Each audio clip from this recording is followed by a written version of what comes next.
Welcome back to the Lured In podcast. You're joined by me, Noah, Jared, Garrett, and Crofty all again.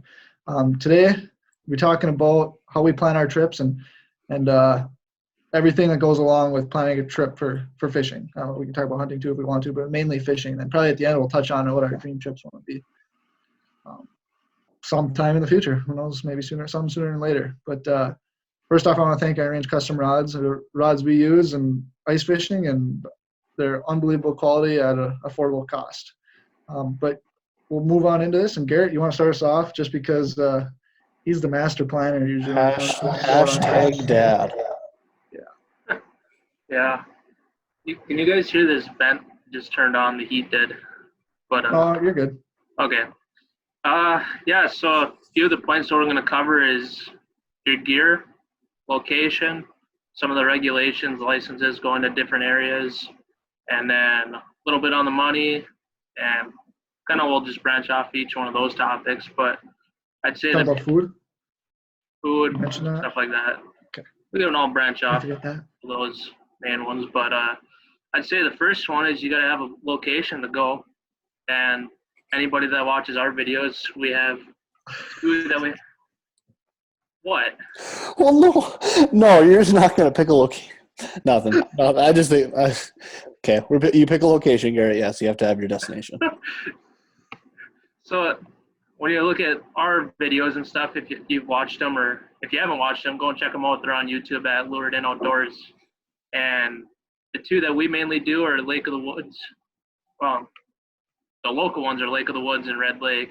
But then the two long trip that we actually go days on are Devil's Lake and then our Lake Minnetonka trip that we do every year. Each of those kind of go into a little bit of planning. At the start they did. Now we kind of have a routine of what we do. Basically just get our gear together. If anybody has anything to chime in to, go ahead.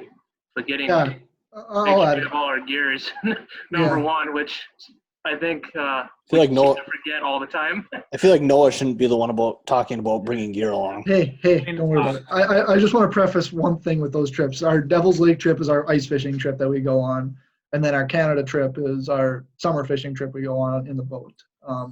Garrett mentioned we go up to Lake Minnetonka. That's where we've gone the past 2 years. It's up by Lac Sewell. Basically, you can pick any lake in Canada, and what we're going to talk about is going to work for it. And same with ice fishing. You can pick just about anywhere. We'll just talk about Devil's Lake because that's where we've gone for 3 years in a row now, and that's where we have an idea on what we're doing anyways, on how to do it, because we've done it, like I said, 3 years. I think one of the most useful tools that we utilize when it comes to planning for a trip is Excel. Honestly, being able to for everybody to be able to contribute in, and everybody can chime in on what exactly we think we should bring. Say that I think, we need to bring a minnow cooler, and I don't have one. Well, I know Jared does, so then Jared can bring his minnow cooler.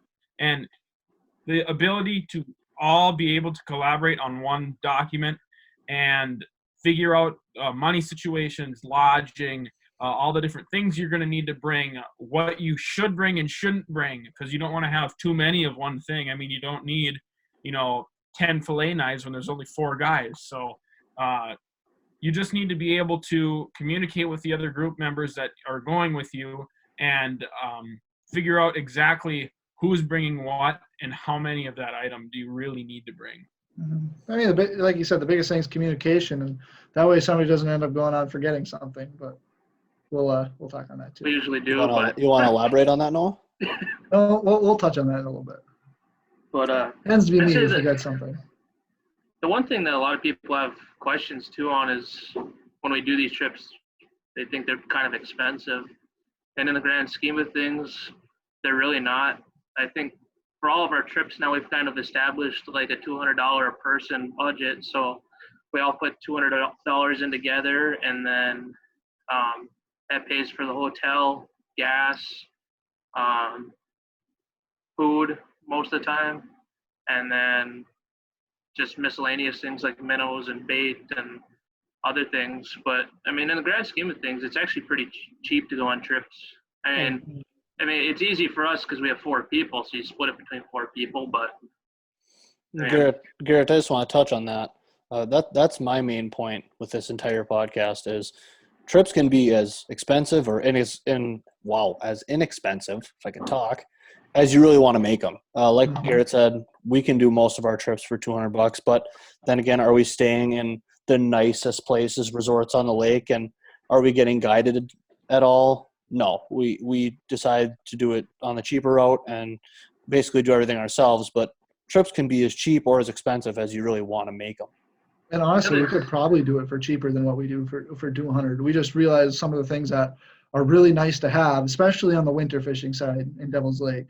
Some things that are really, really nice to have rather than not. Not, I don't want to say not nice to have, but you realize what are become necessities or just really luxuries that you like to have every time you go. Yeah, the biggest thing, from what I've understood, especially ice fishing, is a cleaning facility. You definitely don't want to be cleaning fish after a long day of fishing on the back of somebody's tailgate. That just sounds horrible. Or pop up your ice shack, get the heat rolling in there, and then whip out fish in there. We could do that if we wanted to. That but still doesn't really sound like a whole lot of fun. No, it doesn't. If I could give you one piece of information for ice fishing, definitely go with a hotel or a resort or something that has a heated fish cleaning shack. That's what I would recommend. One thing that I'd say the biggest thing we should mention too is when we talk about the $200 budget is we bring all of our own gear. So when we get out to Devil's Lake, the only thing that we need is a hotel or place to stay. So we have, like this past season, we brought 2 snowmobiles, we brought my truck, we brought Jared's brother's trailers to haul the 2 snowmobiles and the 2 fish houses.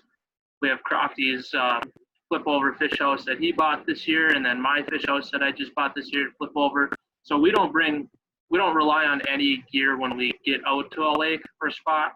Like a lot of people, they'll just drive with their car and then go and rent out a fish house.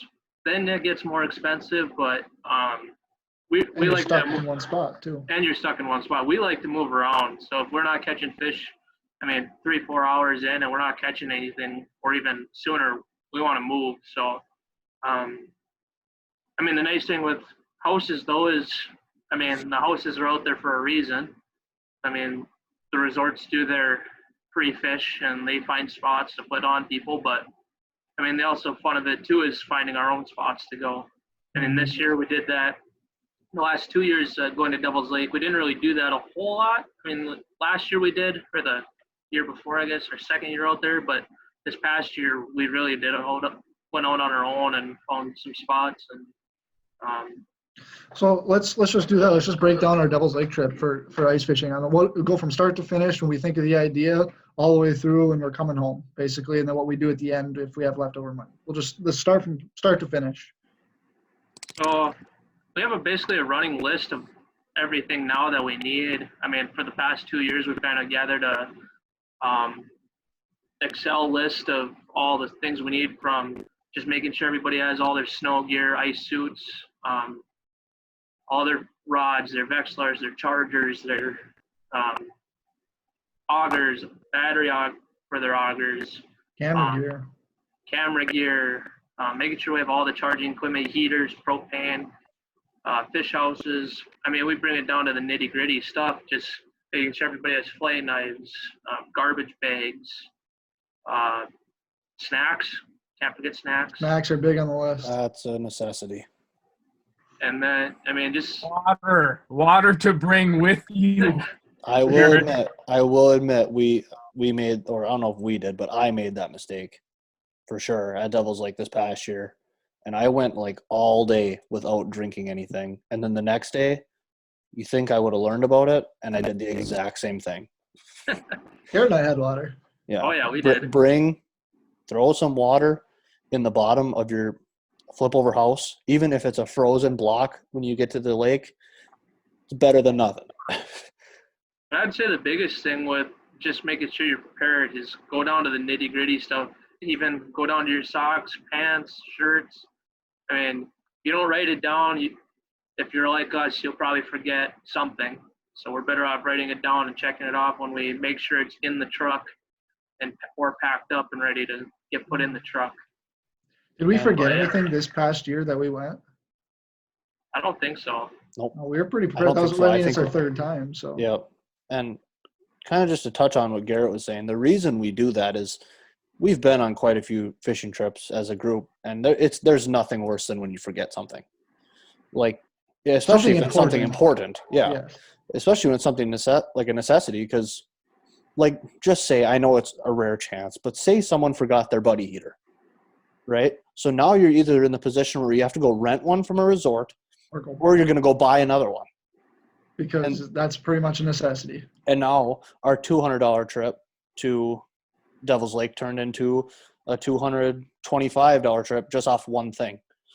So, I mean, I just encourage everyone, and it doesn't take that long. It really doesn't. And once you make the list once, it kind of just keeps going. You kind of just add to it as you learn from what you need. So one huge point that I would make to everyone, and we learned this, I think, after the first trip to Devil's Lake we went on. If you guys are set, say we ourselves, we price out our trips pretty accurately. I should say Garrett does. He does a pretty good job at it. So our Devil's Lake trip roughly usually goes around $150 per person. Well, I can tell you one thing. When you're out on a fishing trip, I don't care who you are, if you get back and realize I have to put more money in on the trip, you're not going to be pleased. So I would go over a little bit extra person. And another tip, when you're going on the trip, say it's $200 a person, put 200 each in an envelope, and just don't worry about whose is whose and who's spending what. Put that 200 in an envelope, pay for everything out of that envelope, and then when you get back, split it by how many people you have. Yep. That way, Makes it everyone easiest. everyone pays the same amount, and everyone's covered. Sorry, Garrett, we know we screwed you for the first year. That's all right. Because that's what But yeah, happened. another thing too is having spares of things. We learned that the first year too. We went out there and one of our buddy heater lines hose is cracked. Oh, I don't know if it was, I think it was on our Devil's Lake trip. Yep. From now on, we've had a spare propane line for our buddy heaters, because you never know if one's in a crack, get cut by a auger when you throw it in the bin, or even melt for. You never know. Talk about what happened this year with the trailer. Oh yeah, another thing too is make sure you have a spare tire. Noah was meeting us in Grand Forks, and because he lives over in that direction, Jared Crofty and I live over in Virginia, and we were on our way. We got 2 miles outside of Grand Forks, and the tire blew on our trailer. So we spent the 45 minutes trying to break the lug nuts loose and get the tire off. That is one good thing now that we've learned, is to check our trailer a little better. It wasn't any of our trailers, it was Jared's brother's that we used, and we thank him for that. But one thing I've learned now is to check, make sure everything's good to go. Tires are aired up, bearings are greased, and it wouldn't even be a bad idea to even take the tire off and put it back on, so you know that the lug nuts aren't rusted on like we had to deal with. that was horrible. It was not fun. But the biggest thing is just, I mean, you can never take too much, I guess. You can always take not enough stuff. I mean, there's going to be stuff that you don't use one year, but You might use the next year. you might need it the next year. And we've kind of learned through that. There's some stuff that just sits in the truck, but I'd rather have it instead of having to go buy it when we're somewhere else, because you know for sure that if you don't take it, you have 4 of them sitting at home or something, and then you get out somewhere and you need it, and you got to go buy another one. And Yep. Yeah. So- I think one of the best ways is just to think of different things that think of the worst thing that could happen and prepare for it. So like how Garrett was talking about how the tire blew. That was one. I know that on our first trip, we couldn't get our snowmobile running for the life of us. We could not get it started. So we went out on Devil's Lake the very first time with a 4-wheeler in -40, with all 4 of us piled onto the 4-wheeler and onto the sled, and it was just a whole big mess. And so take precaution and make sure that, things run. Granted, it didn't help that it was -40, but, think of the worst possible outcome and just try to prepare for it.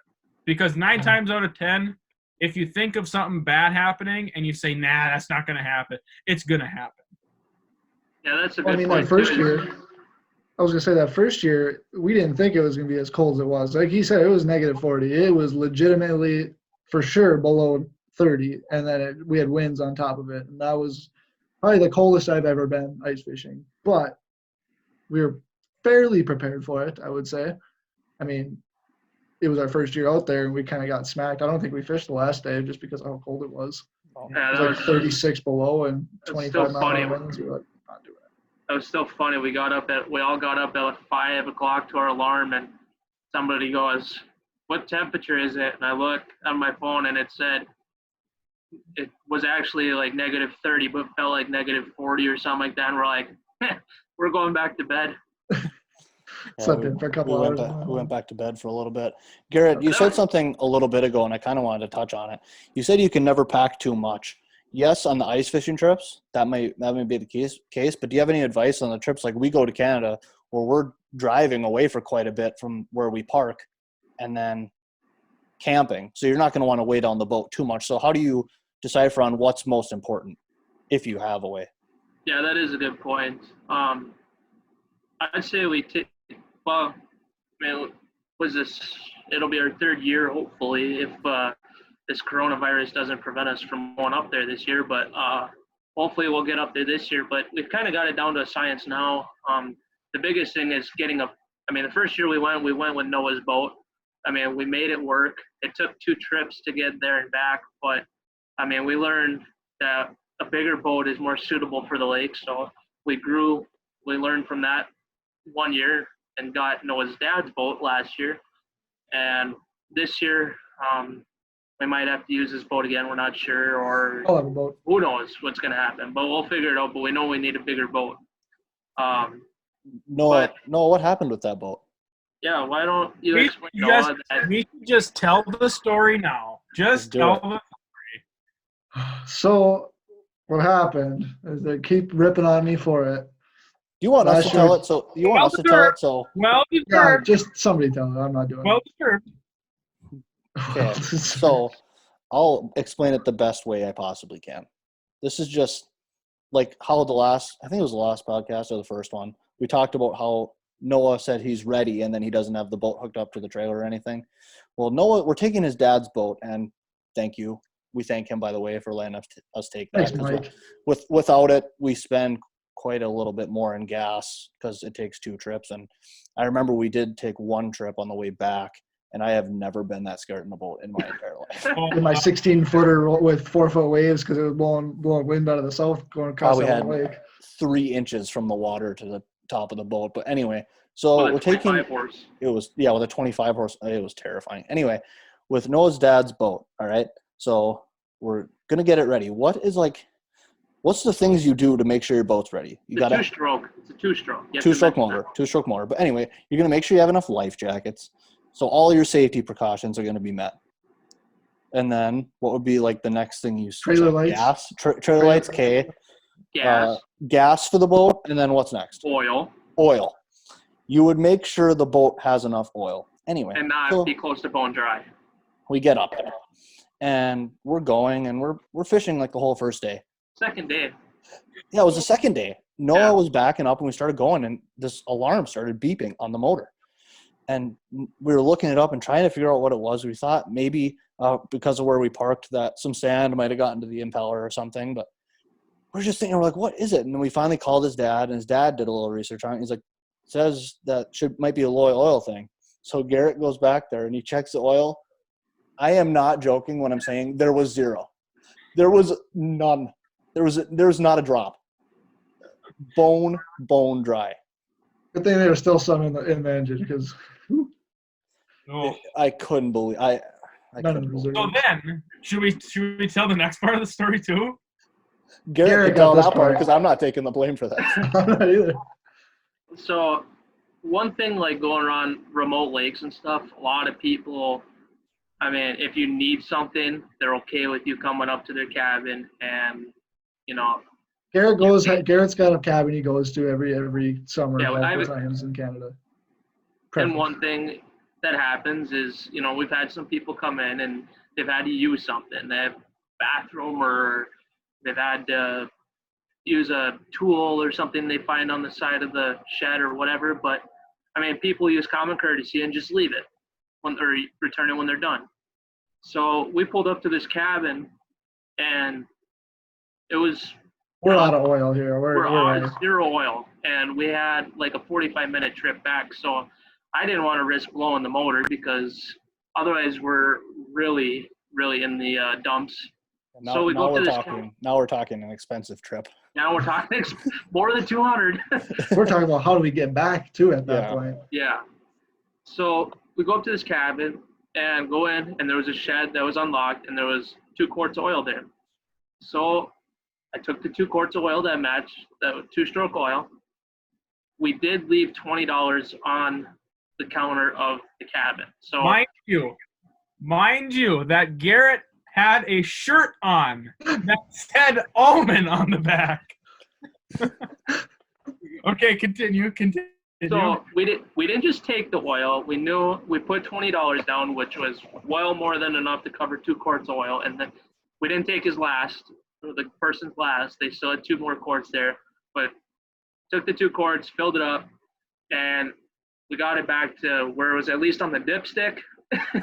So Garrett and I ran back to town, and he ran and got some. this is another part of this whole story too, is we ran back to town. I go into the little convenience store, and Noah's like, oh, I'm gonna fish here for little crappies and panfish. So he goes into I go into the convenience store, and then for one, it was like $10 a quart for the 2-stroke oil. It's a good thing you left him 20 to take 2. So I bought 5 of them, which is a gallon.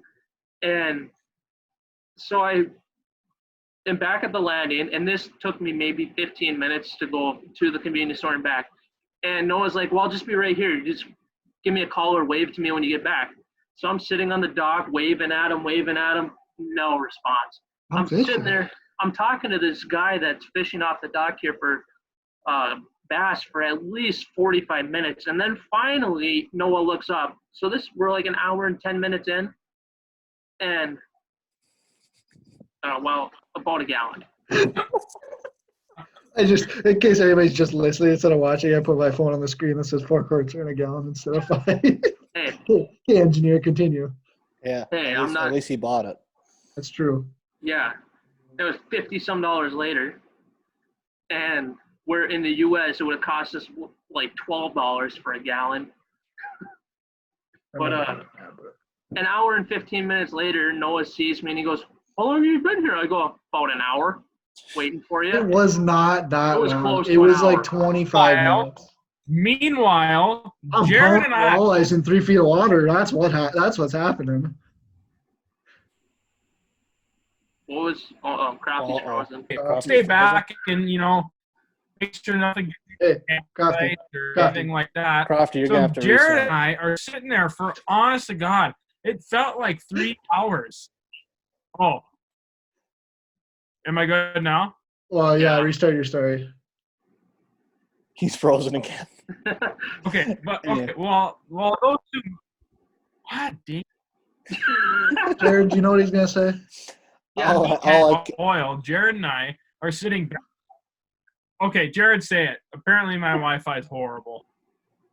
All I think he's referring to is when you guys went and got the oil, we just sat there at the campsite doing absolutely nothing. And you were like, oh, it won't be long. It'll be like an hour. So I was like, okay, and then we'll go back and fish tonight. And I was like, that'll be good. So we're just sitting there kind of just BSing, probably had a couple beers or something. I don't know. And it's been like an hour, and I'm like, man, I feel like they should be back. So we try to give Noah a call. Well, as you heard Garrett say, Noah's phone is dead. So I don't have service in Canada. No, I do. anyway, Garrett's got the service in dead. Canada. As good well, as it's dead. So we're sitting there, and another half hour goes by, and the panic, like I worry a lot. So the panic in me is like, all right, what the hell's going on now? Like something's wrong. Then another like 45 minutes goes by. It's been over 2 hours, and I'm like, what the hell? And Crofty and I are just sitting there. And Crofty doesn't even care about where they are. He doesn't even care about their safety. He's just like, I just want to go fishing tonight. What the hell? Where are they? So after this whole thing, finally, after I've called Garrett like how many times, finally I get a call back and he's like, oh yeah, we're just rounding the corner after like 3 hours. But Hey, I still caught fish in 3 feet of water on stick bait. Joe, hey, everyone, props to my sister. She brought me a beer. She's Good very job, nice. Kara. Hi, Kara. Garrett, do you want to talk about what we bring for food? You can touch on Devil's Lake since we didn't really do that a little bit, but especially for Canada too, going camping. Do you want I have to one touch tip. on? I have one tip before Garrett talks about food. Everyone that's going on a trip, do not, I repeat, do not rely on catching your food. No. I'm just telling you, it's not that hard. Even if you literally Bring hot dogs or hot something. dogs, like Noah said, bring hot dogs for every single meal, just in case, so you have something, because you never know. You never know. Go ahead, Garrett. Yeah, I mean, our first year we brought a bunch of food. We brought hamburgers, brats, I think, and some other stuff with us to Devil's Lake. Well, we kind of learned that, at least for Devil's Lake, that, I mean, we're out there all day. We get out there around 6, 7 o'clock, and we fish until 5 o'clock at night. And when you get back, the last thing you want to do is, number one, clean fish, but you have to do that. And number two is cook food. And for us, going, granted that we're at a hotel, I mean, it's kind of, I mean, you're either going to cook outside on a little grill or you got to go do something. So we kind of learned that the best thing to do is either make sandwiches for lunches, but what we do is we kind of like to relax and go to a restaurant, usually every night, and just. And we're there for what, two nights usually? 3 nights? 3 nights. 3 nights, but 2 nights where this we year. eat. Yeah, 2 nights where we eat. Well, on the way back we hit up Grand Junction and. That's different. Sorry, I gotta have Grand Junction. That was Yep. good. If no one's ever been to Grand Junction in Grand Forks, you gotta go. But I mean, we eat out 3 nights a week, or 3 nights for the whole trip, and I mean, it's just we use that $200 that we use or put into the pot to pay for all this food too. So you look, I mean, at least for ice fishing, I think going out to eat is the better option if you're at like going to a place that has it, like restaurants nearby. But for our Canada trip. One more thing on Devil's Lake real quick is if we do eat, we don't really eat during the day while we're on the ice. It's just for some reason we just are honed in. If we'll have snacks or something like that, but we're honed into fishing. If we do eat though, it's Polishes or hot dogs over the Buddy Eater, and that'll get us through the day. And that's super simple and super easy to do. Yeah, So. I remember the first year we had the whole big setup. We bought a bunch of oil. We brought the big deep fryer to fry fish, and I mean, honestly, after you fish the entire day, and then you have to go and you have to clean all these fish. Some people can do it. That's fine. Props to them. I'm not wanting to go and sit there and fry fish. I'd much rather spend a little bit more money and go out to eat and just relax and BS with everyone. So especially for how hard we fish for yeah, 3 I straight mean, days. we get up, so we're out there before sunrise, and we usually stay till at least dark. So I mean, we fish it pretty hard. I think that's one good thing that you should talk about with the other people that you're going with because going out to eat with all of us, it really adds to the total. I mean, 3 nights going out to eat every night, I mean, it definitely adds up. So if you really want to save more money on your trip, definitely talk with the other group members about if you guys want to go out to eat 1 night out of the 3 nights, 2 nights out of the 3 nights, or all 3. I mean, or if you just want to pack sandwiches. I mean, that's just something that you have to talk about with your other group members to save money. And one more word of advice: don't go to Applebee's. Don't buy drinks. Don't buy unless you're just going for food. Then you're okay. I mean, dude, I like Applebee's. Applebee's is pretty good food. They got pretty good deals on food. Drinks. Their For drinks $8 are a beer? expensive. Yeah. Yeah, Those we were drinks planning are like. pricey. Yeah, it was kind of funny because Jared's like, "Oh, how much do you think you need?" And he's like, "Oh, about $60." And I was like, "Bring 100 just in case." And the total came out to be like 97. Crofty looked at you and he's like, "We don't need that $100 bill. No way." I was like, just bring it. I was like, what's the worst thing? Okay. Like, you got to carry it back into the car. Just bring it. In my defense, okay, when you go to Applebee's, you think of the 2 for $20 or the 2 for $25. Yeah. I said, okay, well, if all four of us got two 2 for $25s, okay, that's $50. Round it up to $60 plus a $10 tip, $70. Perfect. We didn't expect the. And then beers. And on top of that, it was like 97 on top of that, and they forgot to charge us for one of the beers. Yeah. It would have been over 100. I couldn't believe it. So, But then we went to that little bar down it was a Ackerman's. bar/resort, yeah, Ackerman's. And it was like $40 for everybody. Yeah, And if that was anyone wants a awesome. good place to go, they have cheap beer and they have really good food. yep. Really good bar food, I should say. It's more kind of a bar style food, but it's good. Yeah. Really good. A really nice place in there too, with a giant perch on the wall. They do have, and they have a couple slot machines in there. Well, let's get back on topic now with Yeah, the thank you. Canada trip. Canada. What are you doing for food for Canada? This year the first year we brought a bunch of food, a huge cooler, I think, full. But usually we do, though. I mean, the Canada trip we're bringing chips, we're bringing orange juice, drinks, juices and stuff because, well, for one, it's hot out, so you got to keep your liquids in. Beer is not a hydrating liquid, but it's a good liquid. But We usually have one cooler with cold stuff and one bin with stuff that doesn't need to be cold. yeah, Right. so your normal camping stuff, you want to have s'mores and you got to bring your toilet paper and all that, your camping gear, Little But- Jiffy Pop. Jiffy Pops. And we bring but, we plan to eat some fish there. I mean, we bring food if we don't catch any, but we catch fish in Canada. You're gonna catch fish in Canada. Yeah. Yeah, and we don't need that many. Usually we clean up 6 or so, and I mean, if you remember a pan, it's a lot easier to cook fish in. We'll say that much, Noah. The first year we went to Canada, I had one thing I needed to bring besides the boat, and one thing was a cast iron pan. And guess what I forgot? The boat. Yeah, the boat, the cast iron pan. So we had fish and we couldn't eat fish because I didn't bring a pan. So I hear that all the time. I'm just wanted to add one quick, not even really add, just ask you guys. Did Noah cut out for you? No. No? Okay, he cut out for me really bad. So I'll just repeat it just in case. Don't Okay. forget a pan if you want to cook fish, because I forgot a pan when it was the only thing I needed to bring. Except for the boat. I need to bring the boat too. I bring it home.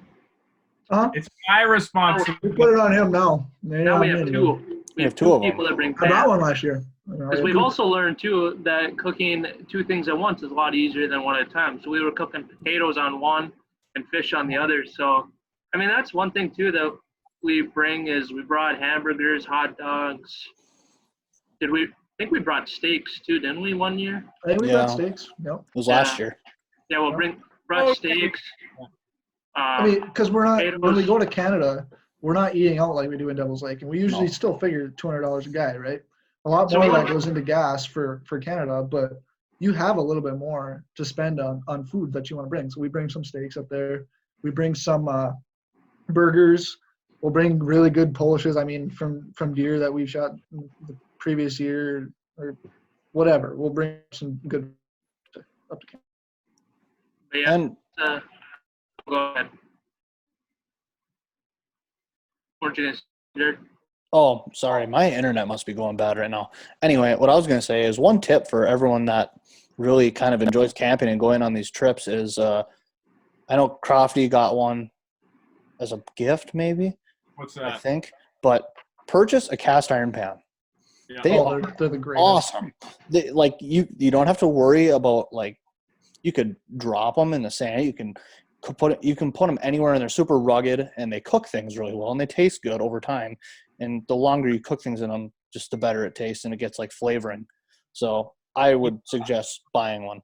Yeah, they're not like lots of pans are like super delicate. Like they're made out of aluminum and they're nice and shiny, but when you put them on the fire, it's just they get all black with soot from the smoke, and it's just it's just a mess. But with the cast iron pans, you can get one for a decent price of probably around $30 a pan, which is a little bit on the pricier side if you want to cook fish in it. It lasts forever, But though.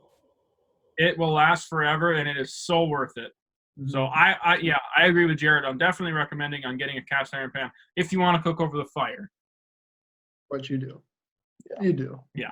It tastes better. It tastes better. It does. It tastes really good. I am So- fully convinced cooking over the fire tastes better. Yep. I don't know why.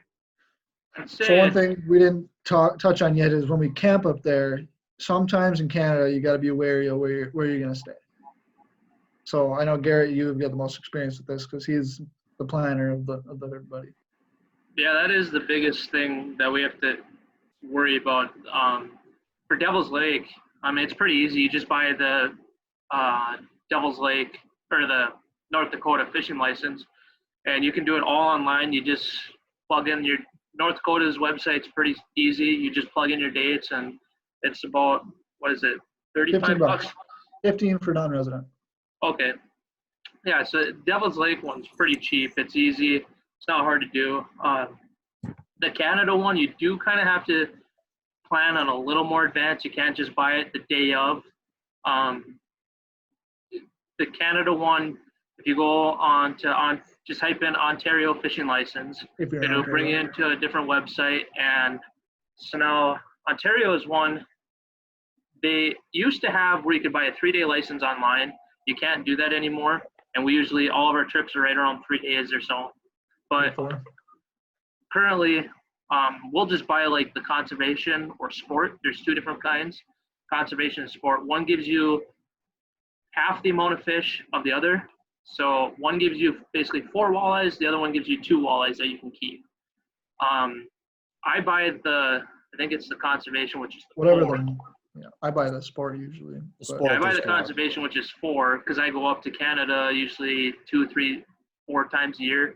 We'll fly into the cabin and we'll do our trip on top. Get the sport one. You get the sport. The sport is the 4-1. Sport is 4. Conservation is the 2. Okay. So sport is 4 and the conservation is 2 walleyes. Basically everything's cut in half between the conservation and the sport. So the conservation's less. But another thing that I've never had to deal with until we started going up there with our group is having to buy a camping permit. So Canada is a little different on you can't, like a national park in US, I think you buy just one permit, isn't it, Noah? Or, It depends on the park. but It just depends on the Canada, park. you can camp anywhere as long as it's not on Queensland. And if it's on Queensland, I just message me if this isn't correct, to anybody. But if you're on Queensland, you need a permit to camp there. So one thing we do is we camp on this island that needs a camping permit. So we go onto the Canadian website, and it's, I think, 20 right bucks. around, it's I think $100 total for all 4 of us, something like that. Like 20 bucks a night, I want to say it was. Yeah, It's kind of $20. weird because Queensland is like, I don't want to call it private land. It's public, but it's, It's basically like a state park, and yeah, it Yeah, call it it's- more like a state park. Whereas here, if you go on just like the Minnesota Forest, the Department of Natural Resources and Forestry, that land you can do whatever with pretty much, or it's just any basic public land, state forest. You can go, probably I think you can go camp there and just it doesn't cost you anything. But that's just how the rest of Canada is on all their public land except for Queensland, which is where the lake that we go to, pretty much all of it resides in Queensland. Oh, there's one other thing that we might have forgot. I know not so much in Minnesota or North Dakota, South Dakota, but in Canada, there are sometimes if you are camping out on an island on the lake, you have to pay a fee for parking your boat at the ramp. That's another key thing that you good have point. to remember. Good point. I know that in our case of Lake Minnetonka, we'd go up there, stay for 3 days, and we discovered the very first time we went there, right at the boat landing, that we needed a permit just to park our truck there. So then I think that Garrett and Noah, I think Jared and I stayed back. Garrett and Noah drove back into town. Jared and I got the boat ready and everything. Garrett and Noah drove back into town, got this permit. I'm not sure where exactly, but then they came back and we were able to park our truck there for Crofty, how did you mess up on the details of that? Come on. You and Noah went, you took the boat out, and you almost grounded it right at the start of the trip and ruined the whole trip for us. Yeah. First year, I almost year. put my boat on. Yeah, on you rocks. almost on rocks. Yeah. And then Garrett and I went back to Nice. town, I don't and then that lady We at the also- bait store chewed me out because her store was supposed to be open, and it wasn't, and apparently I woke her up, and her dog bit me in the ass. I think that permit though is you can look up resorts that have that permit, and for We got it places nailed that down have last them, year. and yeah, the good thing is I think pretty much all resorts that are on a lake that have like a landing that requires it carry that permit. So I mean, you can stop in any resort, or everyone's pretty nice up there too, and they can steer you in the right direction. But the big thing with going to Canada is you definitely want to make sure you know what you're doing before you go. You don't want to be going up blindly, and because the biggest thing is Canada is a huge sanctuary for fishing, all sorts of fishing. It's amazing up there.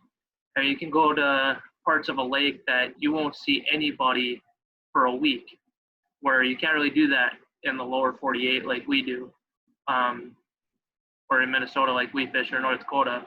So, and you want to be able to go back up there, and the ministry up there, they have a few more different rules. You just got to make sure you know the rules and you're following them to the best that you possibly can. And granted, sometimes you won't know every single rule, but the biggest thing is just paying attention to what you're doing up there and respecting the land as well. It's a privilege to go up there, and you don't want to ruin it for yourself. And Agreed. one other thing, That is just fun. another tip, based on like if you're looking into pricing for a trip and you're going up to Canada, one thing to keep in mind, and I couldn't believe this the first time I went there, is that when if you're gonna buy bait, you buy bait. Oh, Jared's computer crapped the bed or Wi-Fi or whatever, but we'll just keep this rolling. We'll piece the two together. But Jared, do you want me to mention something on bait too up in Canada? Yeah. So I was talking about, I don't know what happened, if my Wi-Fi crapped the bed or what, but I got kicked and then it stopped recording. But anyway, so what I was explaining was you can't bring live minnows across the border. So if you're looking to use live bait up there, which where we go, we found we don't really need live bait. We've done well with plastics, but if you're looking to use live bait, it's expensive. It can get very expensive up there, especially if you're used to buying bait in Minnesota or even North Dakota, whatever, and you get I call it a count. So, when you go and you buy a dozen minnows, they'll give you 20, just say, for a number. When you buy a dozen minnows in Canada, they will hand pick 12 minnows out of a scoop for you. That you are getting 12 minnows. So if you're looking at buying bait, I recommend bringing plastics. And but if you are looking to buy bait, just know with the cost of your trip, it's definitely going to go up because bait is not cheap in Canada. It's not. So one last thing we wanted to touch on here too, for planning a trip is, how do you get the knowledge on where to go for some of these lakes that you might be going to for the first time? I know when we went out Devil's Lake for the first time, we're like, this is a giant body of water. Where do we find the fish? Same thing with Canada. This is a giant body of water, or anywhere else up here for all these lakes. They're big open water, and we've never fished them before. How do we find fish? So we'll start. I suppose we can start with Devil's Lake on what we did, anyways, just to translate on how anyone else can go and do it. Crofty, I know you mentioned you wanted to talk about this. Actually, he's frozen on my screen. I'll just keep it rolling and talk about it. Yeah. So I think he's frozen. Oh, he's good to go. I was for a second. Go ahead. Oh, okay. So I know that one big thing, I have two little pieces to this. I think utilizes looking at where you've caught fish on. What? You're good. Keep going. Your Wi-Fi is just Oh, really bad. Oh, great. So I was saying, looking at where you've caught fish on previous lakes, maybe around your house, and applying the knowledge of where you caught those fish to the lake that you're about to fish. So, for example, if I'm fishing for crappies way up in Canada, I'd take my knowledge that I know where to look here and going up to Canada, maybe trying to apply that knowledge that I've learned around the lake. And then another big piece is by asking around. So, researching the lake, see if there's any fish reports, check in with the local bait shops when you're going to go get your minnows and bait and everything. The Resorts locals on the lake are huge. The locals know the lake better than anybody else does. So just by asking them, I mean, I'm sure they'll tell you, maybe they're probably not going to tell you their ultra secret fishing spot on the lake, but I mean, they'll give you a general idea of, what depth to chase, what kind of lures are good, how Gives you a starting fast point. you should troll. Yeah, it gives you a starting point on at the lake and then start picking away at it. Yep. So And one especially other- for us when we get there. Sorry, Jared, I cut you off. When we get to a lake, specifically Devil's Lake, when we started there the very first time, we're like, let's get out. We'll start in this one area and eliminate water. The best thing you do right off the bat is eliminate water. We'll hop out there, fish one spot, an hour and a half, depending on if we see mark fish, see fish. We'll do that, and we'll move, and we'll move, and we'll move, and we'll move, and that's so important on your first trip, especially right away in the trip. Don't be moving on your last day. Move on your first day when you first get there. Canada, the first year we went up there, we caught 39 total fish, and Jerry's gonna explain that story here real quick. But we caught 39 total fish, and we caught a lot of our fish right away. But we also wanted it wasn't hot and heavy. We were like, we got to eliminate water and find more fish. Well, we moved and we moved and we moved. We found like 2 or 3 spots that were doing well, but it was end of July and fishing just wasn't hot and heavy at that time when we were up there. So there's that. But last year we had an unbelievable time and we found fish right away. But we also knew people and talked to people who gave us a kind of a hint and here, go check out this spot, which is awesome. Otherwise, we would never have known to go into that area. We might have if we would have looked and kept looking. We might have found something on it, but just having that confirmation on, all right, this area is really good, or this area is something to look at.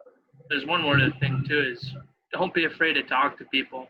I mean, obviously people aren't going to tell you exactly where you're going to catch, a 30-inch walleye, but I mean, the majority of people tell you spots. If you just start talking to them, most people are friendly. They're not going to brush you off and tell you get lost. I mean, they'll probably tell you something at least that's going to help you catch fish or show you where the fish are. But the other thing too is bring your knowledge from, if you're coming from the area like we do, you got to bring the knowledge that you fish with in Minnesota. I mean, not much is going to change, but I mean, the different areas, like picking the lake apart on a huge body of water. And if you've ever seen Lake Vermilion, the lake that we go on is about the same size. I mean, comparatively.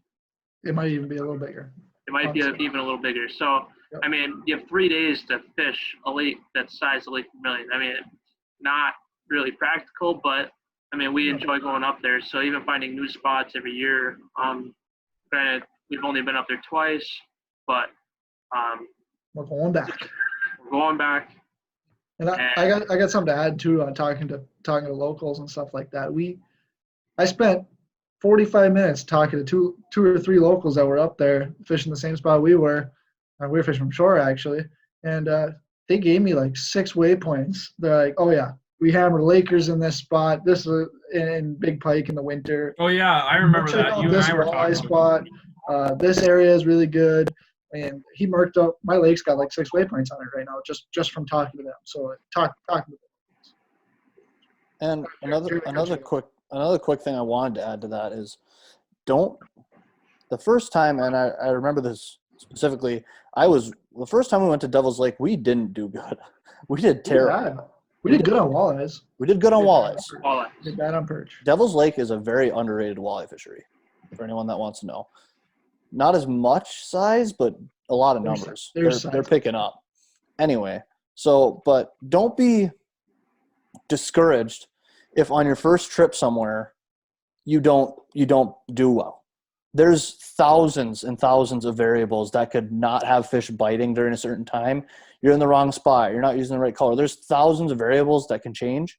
And if we would have let that first trip discourage us, this last trip wouldn't have happened. And we pounded fish. So it took us 3 times to go out there. We caught 14 perch the first time we went out there, 7 perch last year, and this year we caught 100 and some in 3 days. So we had a really good time. It's kind of funny too, because when we talk about our trips and stuff, I mean, we really haven't talked about like the fish that we've caught. We've just said, we've done well, but a lot of our trips are from hanging out with each other too. So that's another point, is it's not all about fishing sometimes either. It's about having The fun camaraderie with it's each fun. other. Getting stranded in a lake maybe with no oil or what it is, I don't know. So there's that to it. And I got one quick story to tell about Canada. Then we'll move into our dream trips, and then we'll wrap this thing up. But my story about Canada is Are you on telling the number 39? Oh my God. number 39. I'll Here never we live it go. down. Here we I will never This live is this one down of a the- day that I This is live. one of the best stories we have. We'll probably tell them in the episode right away, anyways, because it's such a good story. But we were fishing Canada for the very first time. It was end of July, and we started off the trip 2 minutes in. I caught a 27-inch walleye, and we were like, "This trip's gonna be awesome." Well, sure enough, we didn't catch that many fish, and we were at like 35 on the last day. At 3 days in, we had 35 fish total between all of us, and we're like, we gotta hit 40. We gotta go at least try to hit 40. So Garrett's like, I'm not fishing. I'm cleaning up the camp. So Jared, Crofty, and I hop out my boat, and it was so windy. We didn't want to hit the main part of the lake where I caught that big fish and a few others. We jumped around this corner, another spot we found, and we got quite a few snags there. But we found fish. Like honestly, if we would have fished that spot more, I think we could caught like 50 fish that weekend. But we troll through it once, we hit a double. We troll through it again, we pick up one. Troll through it again, and we were at what, 37. You were at 37. We Yeah. were at 37, and then we gotta go one more shot through this after trolling a couple times, not getting anything. We gotta get one more shot. Garrett's probably waiting with the whole camp packed up and ready to go. We roll through. I hooked up. Crofty hooked up, and Jared hooked up all at the same time. We got triple. Well, I reel it up. I get mine to the boat. Mine's not that big. It was, I don't know, 13, 14 inches. We get Crofty's up. His was like 17, from what I remember.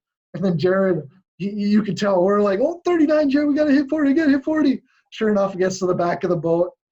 And I don't know what happened. The net wasn't ready for me. That's what. The net wasn't ready. It had 2 other fish in it, and it was waiting there to scoop up your fish off the back of the boat and into the water. Then we tried for like another 10 minutes. We didn't catch one, so we went back. And now we're ever 39 will be forever in our hearts. I'll never live that down. Ever. Never. We can go there and catch a million fish, and we'll get back and we're cleaning them, and they'd be sitting there and we'll be cleaning them, and they'd be like, "Hey, Jared, I bet you caught the 39th one." I'll never live that number down. The day that I live. I think you did catch the 40th fish though this year at Devil's Lake. I did. Yep. I did. That was a breakthrough. It doesn't matter. Breakthrough moment for me. No. Thanks for having me back, Garrett. I appreciate it. Doesn't matter. 39 will never live in our hearts. But so that wraps up how we plan those trips. And I just want to end this one with some of our dream trips on what we have in our heads on where we want to go in the future. Some of them are definitely going to happen sooner than later. Mine's probably going to happen a lot later than sooner. But I don't know. Somebody want to start? I'll start. One trip that I really want to do is like a big fly-in fishing trip into Canada somewhere, either somewhere close or far away. But a fly-in trip would be fun. Targeting what species? Doesn't matter. Lake trout, walleye, anything. I would definitely do that. I All right, can go Crofty, next. Jared. I can go next. So I have 2 of them currently. One, I'm really hoping we're gonna cross off the bucket list this upcoming ice fishing season, and that's going for greenbacks on Winnipeg. We all want to do it really bad. It's just unfortunately never fit in our schedules where we could Just all finding get. the time. That's the Yeah, it's biggest just thing. finding the time where we couldn't get it off, all of us, to go up there, because that's a little bit different of a trip where, I mean, going up there for 2 days, 3 days, yeah, it could be worth it, but we kind of want to push it to 4 or 5 if possible. So we're going to look into that. But this year, I think even if it is 3, we're just going to go for it. So that's one. But also, I want to go up into Canada and, like Garrett said, anywhere. And I want to target giant lake trout in the winter through the ice. I had the pleasure of going last year just up to the Sioux Narrows, and that was like my first time fishing for big lakers through the ice. And I caught a 14-pounder, and I've never had my heart race like that in my life for fishing anyway. You catch a muskie. Yeah, I don't need to worry about that. I don't target those. So Noah and I have gone muskie fishing 3 times, and I had one follow, and the one day I had the follow, it was all we had all day. And you should have seen his face light up after we got back to the land. And he was like, dude, we had a follow. And I was like, yeah, fun, cool. Like, we didn't catch anything for 3 days. Like, it was horrible. And I don't know. I just don't have the patience for it. But anyway, I want to target giant lake trout in Canada. Crofty? Or anywhere, really. Anywhere that has giant lake trout. So I have 2. The first one just is fishing the ocean. I just want to do it one time. I mean, I just want to experience Species? Target species? a fish. It does not matter at all what I kind want of to go tuna fishing. I think Tuna tuna would fishing be would be cool. fun. fishing. I go Okay, tarpon. okay, we'll say I go after tarpon if it was me. Oh no, swordfish. Swordfish. Or a marlin. Those would be cool. Halibut. Yeah, they look boring. They're huge though. You can get on the huge ones. I do know that halibut fishing in Alaska, they get so big that if you reel up a giant, you have to shoot the fish in order to get it in the boat. Because you just can't do it if it's alive. I just think that's crazy. And then my other one would be going up to Alaska in the summer and fishing pink salmon while they're running. I think that would be the coolest thing ever. That'd be awesome. That would be awesome.